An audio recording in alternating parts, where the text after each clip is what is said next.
بسم اللہ الرحمن الرحیم۔ السلام علیکم ناظرین، آج کی ویڈیو میں ہم آپ کو بتائیں گے حضرت نوح علیہ السلام کے بارے میں، ان کی تبلیغ سے لے کر کشتی بنانے اور پھر عذاب الہی کے نازل ہونے تک کا مکمل واقعہ۔ ناظرین، قرآن مجید بہت سی آیات میں حضرت نوح علیہ السلام کے بارے میں گفتگو کرتا ہے اور مجموعی طور پر قرآن کی 29 سورتوں میں اس عظیم پیغمبر کے بارے میں گفتگو ہوئی ہے۔ ان کا نام 43 مرتبہ قرآن میں آیا ہے۔ مورخین و مفسرین نے لکھا ہے کہ نوح علیہ السلام کا نام عبد الغفار یا عبد الملک یا عبد العالی تھا، اور نوح کا لقب انہیں اس لیے دیا گیا ہے کیونکہ وہ سال ہر سال اپنے اوپر یا اپنی قوم پر نوحہ و گریا کرتے رہے۔ آپ کے والد کا نام لمک یا لامک تھا، دادا کا نام متوشلخ اور پردادا کا نام حضرت ادریس علیہ السلام تھا۔ علی بن ابراہیم نے بسند حسن حضرت امام جعفر صادق علیہ السلام سے روایت کی ہے کہ حضرت نوح علیہ السلام 300 برس تک اپنی قوم کو خدا کی طرف دعوت دیتے رہے، لیکن قوم نے ان کی دعوت قبول نہ کی تو چاہا کہ ان پر نفرین کریں۔ اس وقت ان پر طلوع آفتاب کے قریب آسمان اول کے فرشتوں میں سے 2000 گروہ نازل ہوئے۔ وہ عظمائے ملائکہ میں سے تھے۔ نوح علیہ السلام نے ان سے پوچھا کہ تم لوگ کون ہو؟ کہا، ہم سب آسمان اول کے فرشتے ہیں اور آپ سے سفارش کرتے ہیں کہ آپ اپنی قوم پر نفرین نہ کیجیے۔ حضرت نوح علیہ السلام نے کہا،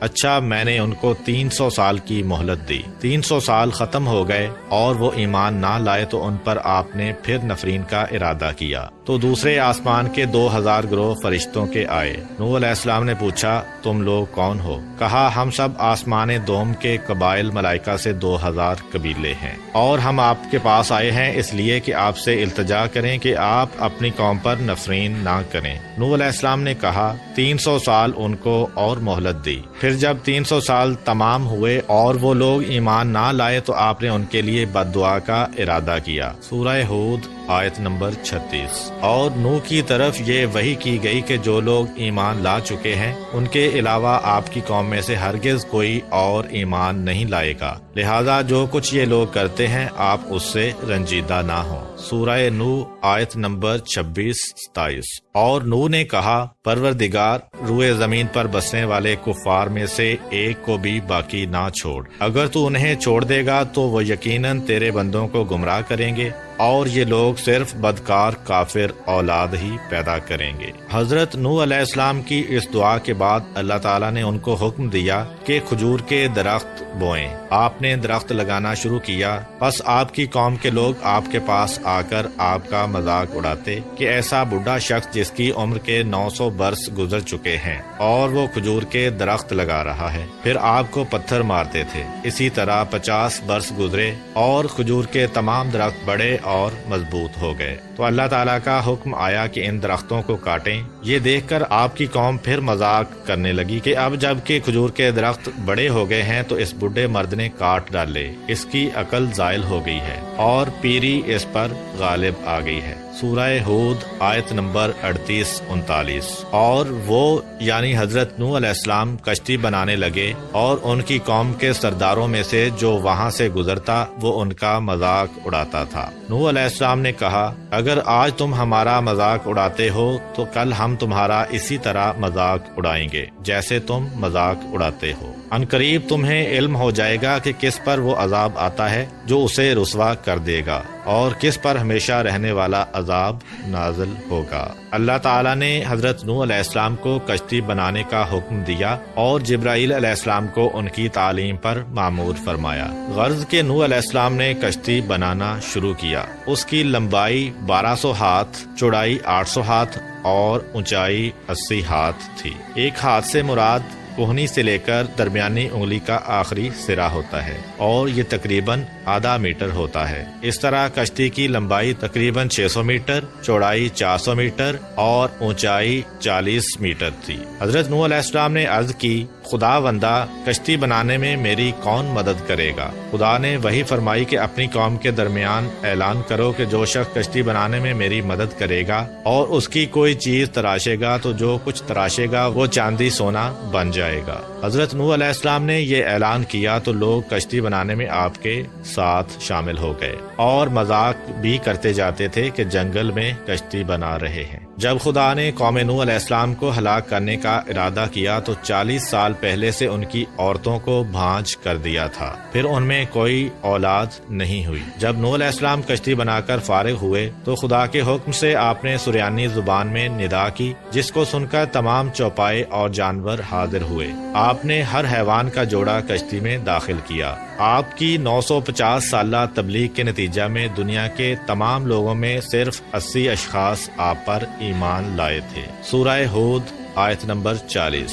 یہاں تک کہ جب ہمارا حکم آ گیا اور تنور سے پانی ابلنے لگا تو ہم نے کہا، اے نوح، ہر جوڑے میں سے 2 کشتی پر سوار کرو اور اپنے گھر والوں کو بھی سوائے ان کے جن کی بات پہلے ہو چکی ہے، اور ان کو بھی سوار کرو جو ایمان لا چکے ہیں، اگرچہ ان کے ساتھ ایمان لانے والے بہت کم تھے۔ کشتی مسجد کوفہ میں تیار کی گئی۔ جب وہ دن آیا جس روز خدا ان کو ہلاک کرنا چاہتا تھا، نوح علیہ السلام کی زوجہ تنور میں جو مسجد کوفہ میں مشہور ہے روٹی پکا رہی تھی، اور نوح علیہ السلام کشتی میں اس جگہ جو جانوروں کے لیے مقرر تھی ان کی چیزیں جمع کر رہے تھے۔ اسی دوران زوجہ نوح علیہ السلام نے آواز دی کہ تنور سے پانی ابل رہا ہے۔ نوح علیہ السلام نے آ کر تنور پر کچھ مٹی ڈالی اور اس پر مہر لگائی کہ پانی باہر نہ آئے، اور جا کر تمام جانوروں کو کشتی میں داخل کیا۔ پھر تنور کے پاس آئے اور مہر توڑی اور مٹی ہٹا دی۔ آفتاب چھپ گیا اور بجائے اس کے کہ قطرہ قطرہ پانی برسے، یک بارگی پانی آیا اور تمام چشمے ابل پڑے، جیسا کہ حق تعالی فرماتا ہے۔ سورہ قمر آیت نمبر 11 تا 13۔ پھر ہم نے زوردار بارش سے آسمان کے دہانے کھول دیے اور زمین کو شگافتہ کر کے ہم نے چشمے جاری کر دیے، تو دونوں پانی اس امر پر مل گئے جو مقدر ہو چکا تھا، اور تختوں اور کیلوں والی کشتی پر ہم نے نوح علیہ السلام کو سوار کیا۔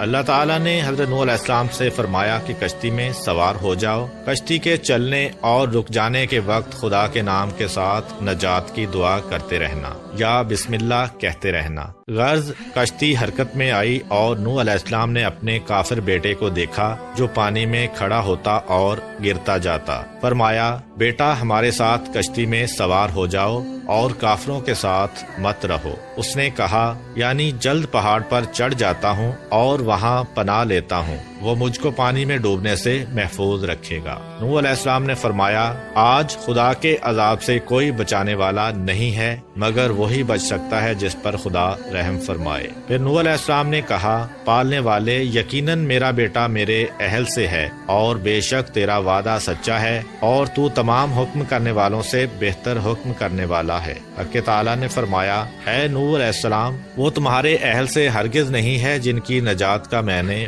وعدہ کیا ہے، لہذا مجھ سے ایسی بات کا سوال نہ کرو جس کا تم کو علم نہیں ہے۔ میں تم کو نصیحت کرتا ہوں کہ تم جاہل مت بنو۔ نوح علیہ السلام نے عرض کی، خدا بندہ، میں تجھ سے پناہ چاہتا ہوں اس بات سے کہ تجھ سے ایسی چیز کا سوال کروں جس کا مجھے علم نہ ہو، اور اگر تو مجھ کو نہ بخشے گا اور رحم نہ فرمائے گا تو میں نقصان اٹھانے والوں میں سے ہو جاؤں گا۔ بس خاموش ہو رہے جیسا کہ خداوند عالم نے ان سے فرمایا۔ اسی اثنا میں ان کے درمیان موج حائل ہو گئی اور پسرے نوح علیہ السلام غرق ہو گیا۔ کشتی مڑی اور اس کو موجوں نے تھپیڑا دیا یہاں تک کہ مکہ میں پہنچی اور خانہ کعبہ کے گرد طواف کیا، کیونکہ کعبہ کے سوا تمام دنیا غرق ہو گئی تھی۔ خانہ کعبہ کو بیت العتیق اسی لیے کہتے ہیں کہ وہ غرق ہونے سے محفوظ رہا۔ غرض 40 روز تک آسمان سے پانی برستا رہا اور زمین سے چشمے ابلتے رہے، یہاں تک کہ کشتی اس قدر بلند ہوئی کہ آسمان سے جا ملی۔ تو حضرت نوح علیہ السلام نے اپنے ہاتھ بلند کیے اور عرض کی، یا رحمانہ اتقن، یعنی پروردگارہ احسان فرما۔ اس وقت خدا نے زمین کو حکم دیا کہ اپنے پانی کو کھینچ لے، جیسا کہ قرآن مجید میں بیان ہوا ہے۔ سورہ ہود آیت نمبر 44۔ یعنی کہا گیا کہ اے زمین اپنے پانی کو جذب کر لے اور اے آسمان برسنے سے رک جا۔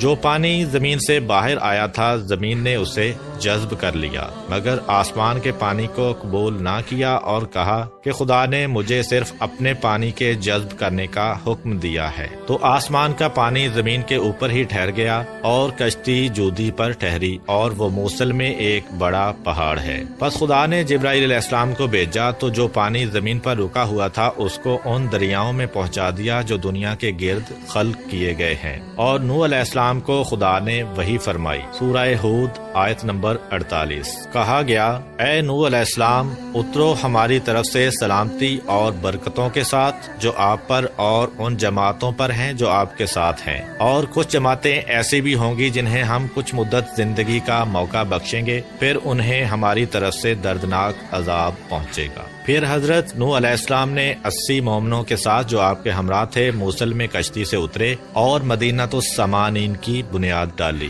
حضرت نوح علیہ السلام کے 3 بیٹے سام، حام اور یافس بھی ان کے ہمراہ کشتی میں سوار تھے۔ مورخین کا نظریہ یہ ہے کہ کرۂ زمین کی اس وقت کی تمام نسل انسانی کی بازگشت انہی تینوں فرزندوں کی طرف ہے۔ ایک گروہ حامی نسل ہے جو افریقہ کے علاقہ میں رہتے ہیں، اور دوسرا گروہ سامی نسل ہے جو مشرق وسطیٰ میں رہتے ہیں، اور یافس کی نسل کو چین کے ساکنین سمجھا جاتا ہے۔ چونکہ طوفان نوح کے بعد نسل انسانی حضرت نوح علیہ السلام کے فرزندوں سے آگے بڑھی، اسی سبب سے حضرت رسول خدا صلی اللہ علیہ وآلہ وسلم نے فرمایا کہ نوح علیہ السلام 2 پدر میں سے ایک پدر ہیں، یعنی حضرت آدم علیہ السلام کے بعد تمام انسانوں کے باپ ہیں۔ اسی وجہ سے حضرت نوح علیہ السلام کو آدم ثانی بھی کہا جاتا ہے۔ روایات میں آیا ہے کہ حضرت نوح علیہ السلام کی کشتی پورے 6 ماہ سرگرداں رہی۔ یہ مدت ابتدائی ماہ رجب سے لے کر ذی الحج کے اختتام تک تھی۔ ایک اور روایت کے مطابق 10 رجب سے لے کر روز عاشورہ تک کشتی پانی کی موجوں میں سرگرداں رہی۔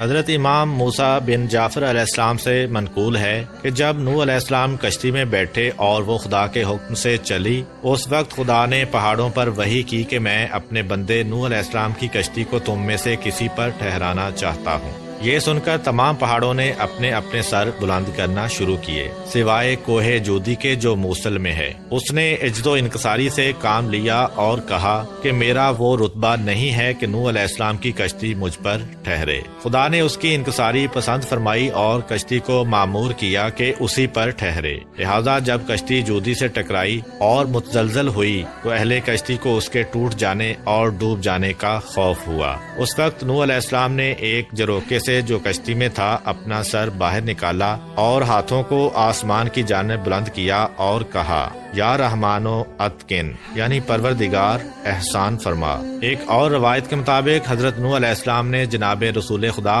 اور ان کی آل کا واسطہ دے کر اللہ تعالیٰ سے دعا کی تھی۔ بہت سے مفسرین نے کہا ہے کہ کوہ جودی جس کے کنارے کشتی نوح علیہ السلام آ کر لگی تھی اور جس کا ذکر قرآن میں آیا ہے، وہ وہی مشہور پہاڑ ہے جو موصل کے قریب ہے۔ بعض دوسرے مفسرین نے اسے حدود شام میں یا آمد کے نزدیک یا عراق کے شمالی پہاڑ سمجھا ہے کہ یہ وہ پہاڑ ہے جو موصل اور الجزیرہ کے درمیان ہے۔ الجزیرہ شمالی عراق میں ایک جگہ ہے اور یہ الجزائر یا الجزیرہ نہیں جو کہ آج کل مشہور ہے۔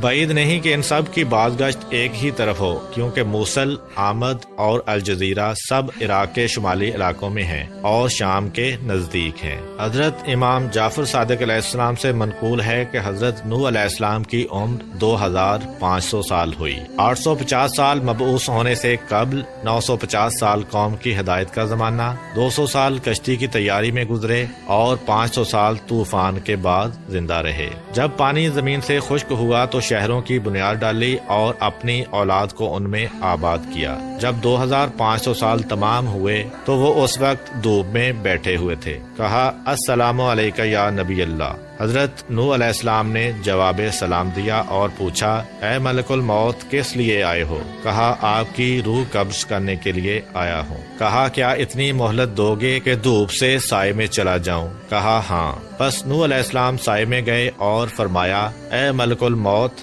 دنیا میں میری زندگی کی مدت دھوپ سے سائے میں آنے کے مانند تھی، اب جو کچھ تم کو حکم دیا گیا ہے بجا لاؤ۔ ملک الموت نے حضرت